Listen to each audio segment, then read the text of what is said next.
میں نے بتایا آپ کو کہ حضرت عثمان غنی رضی اللہ تعالیٰ عنہ کے نام ابو عبداللہ ہے اور ان کی کنیت ابو عمر ہے۔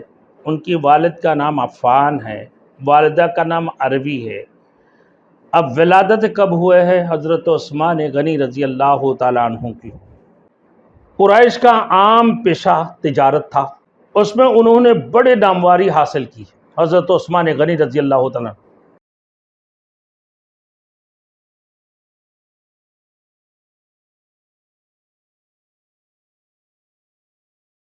Thanks for watching. Don't forget to like, comment, share and subscribe to Maulana Habibullah Rouhani Official. نحمده ونصلي على رسوله الكريم اما بعد فاعوذ بالله من الشيطان الرجيم بسم الله الرحمن الرحيم أمن هو قانت آناء الليل ساجدا وقائما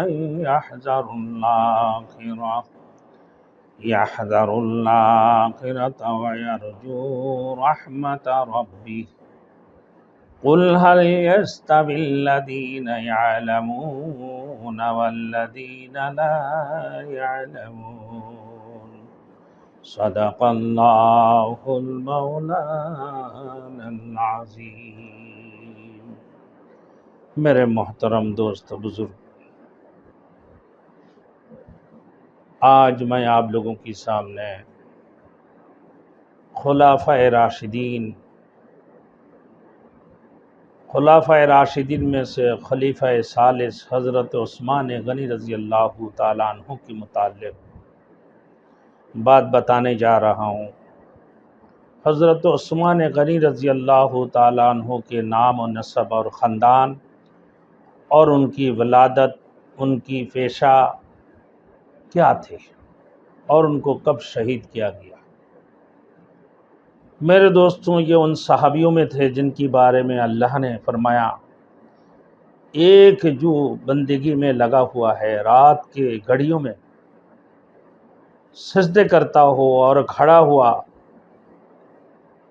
خطرہ رکھتا ہو آخرت کا اور امید رکھتا ہے اپنے رب کے مہربانی کی، تو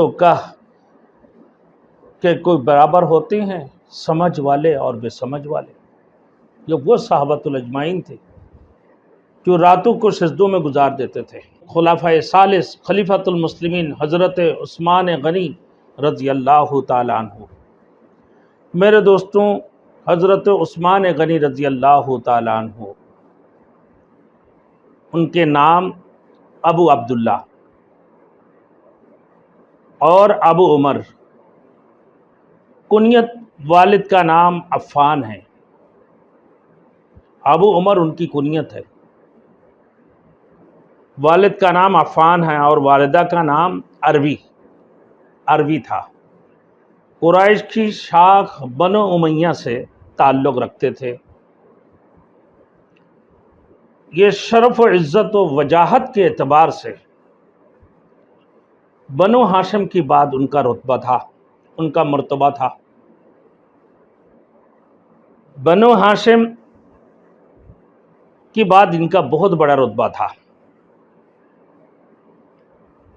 یہ جنگ قریش اور قیس کے درمیان ہوئی تھی۔ قریش کی تمام خاندانوں کی فوجی دستے الگ الگ تھے اور آل ہاشم کا فوجی دستہ زبیر ابن عبد المالک کی کمانڈر میں تھا، اور حضرت صلی اللہ علیہ وسلم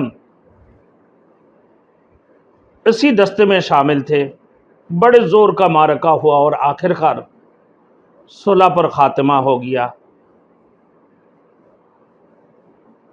جو شخص سپاہی سالار اعظم کی حیثیت رکھتا تو اسی خاندان کا ایک نامور سردار حرب بن امیہ تھا۔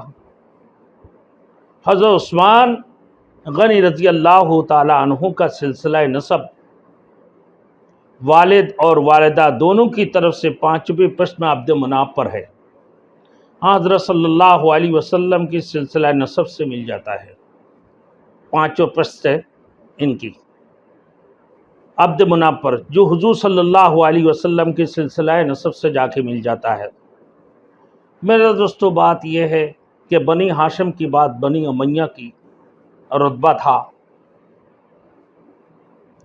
اور حضرت عثمان غنی رضی اللہ تعالیٰ انہی خاندان میں سے تعلق رکھتے تھے، بلکہ حضور صلی اللہ علیہ وسلم کے کہ حضرت عثمان غنی رضی اللہ تعالیٰ عنہ کی نانی ام حکیم، حضرت عثمان غنی رضی اللہ تعالیٰ عنہ کی نانی ام حکیم یا حکم بیضہ بنت عبد المطلب، یعنی حضور صلی اللہ علیہ وسلم کی پھپھی تھی، تو اس اعتبار سے پانچویں پشت میں حضرت عثمان غنی رضی اللہ تعالیٰ عنہ کے خاندان اور نسل سے ان کی نسب سے مل جاتی ہیں۔ اب میرے دوستوں، میں نے بتایا آپ کو کہ حضرت عثمان غنی رضی اللہ تعالیٰ عنہ کے نام ابو عبداللہ ہے، اور ان کی کنیت ابو عمر ہے۔ ان کی والد کا نام عفان ہے، والدہ کا نام عربی ہے۔ اب ولادت کب ہوئے ہے حضرت عثمان غنی رضی اللہ تعالیٰ عنہ کی؟ ہجرت مدینہ سے 47 سال قبل 576 یا 77 میں مکہ میں پیدا ہوئے حضرت عثمان غنی رضی اللہ تعالیٰ عنہ۔ بچپن اور جوانی کی حالت میں پردہ خفا میں تھے حضرت عثمان غنی رضی اللہ۔ اتنا معلوم ہے کہ آب مکے کے ان چند نمایاں شخصیات میں سے ایک شخص تھے جو لکھنا پڑھنا جانتے تھے، حضرت عثمان غنی رضی اللہ تعالیٰ عنہ ان شخصیتوں میں سے ایک شخص تھے جو لکھنا پڑھنا جانتے تھے، اور جن کو جامع القرآن بھی کہتے تھے، قرآن کو جمع کرنے والے۔ حضرت عثمان غنی رضی اللہ تعالیٰ عنہ کی جو پیشہ تھے، قریش کا عام پیشہ تجارت تھا، اس میں انہوں نے بڑے نامواری حاصل کی۔ حضرت عثمان غنی رضی اللہ تعالیٰ قرآن ماجد کی سورہ اعلاب میں گرمی اور سردی کی موسم میں قریش کی تجارتی قافلوں کی ذکر ہے۔ قریش کی اسی عام مزاج کے باعث حضرت عثمان غنی رضی اللہ تعالیٰ عنہ نے بھی تجارت کو ذریعہ معاش بنایا، اور ایک شخص ربیہ بن حارث کی شرکت میں کپڑے کا کاروبار بہت بڑے پیمانے پر شروع کیا، اور بڑے اس میں نفع مند ہوا، بڑے فائدہ مند ہوا۔ اس میں انہوں نے وہ کامیابی اور شہرت حاصل کی کہ ان کا لقب عثمان غنی ہو گیا۔ عثمان بن عفان سے عثمان غنی بن گئے کہ اتنی بڑی تاجر تھے۔ وہ ربیہ بن حارث کی شرکت میں کپڑے کا تجارت کرتے تھے، اور ماشاءاللہ اتنی تجارت میں اتنی نفع حاصل کی ہے، اور اتنا بہترین انداز سے انہوں نے کاروبار کیے ہے، بہت بڑے پیمانے پر انہوں نے کاروبار شروع کیا، تو اس میں انہوں نے بڑی کامیابی اور شہرت حاصل کی، جس کی وجہ سے حضرت عثمان غنی رضی اللہ تعالیٰ عنہ کے نام غنی بنے، یعنی عثمان ابن عفان کو عثمان غنی کہنے لگا۔